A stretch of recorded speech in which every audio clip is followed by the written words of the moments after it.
36 جرام إلى 32 جرام جميع السكريات. جسم الإنسان تتكون السكريات 25 ما يقارب 6 ملاعق من السكر اللي هي موجودة حاليا السكر NaCl.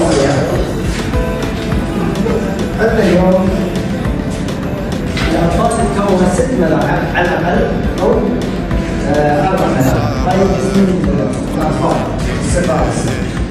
لذلك اليوم عندنا أنواع من السكريات هي تتكون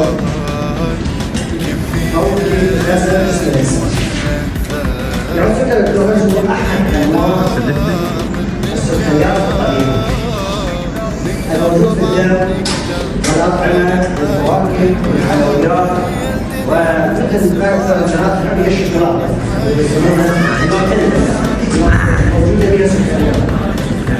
يعد سكر من المضادات الغالبة باستخدام جسم الإنسان. يتكون سكر الجلوكوز كون وحيد يوفر الطاقة صاحب جسم الإنسان ويتخزن في عديد من جسم الإنسان.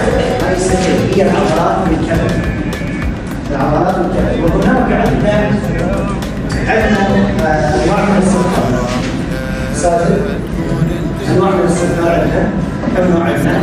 اللي هي أمراض أمراض السكر. نبدأ أولا النوع الثاني 4 أنواع سهلة جدا بسيطة. نعم. مرحبا. تعال السكر.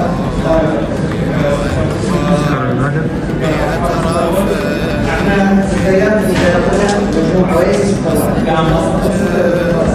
اليوم وجود عضلات خاصة يسبب أمراض أو يسبب ضعف أو بعض يسبب جلطة.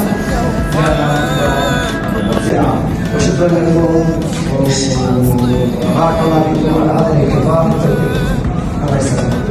كانت محاضرتنا لهذا اليوم هي عن السكريات وأتمنى إن شاء الله استفادت من هذا الموضوع.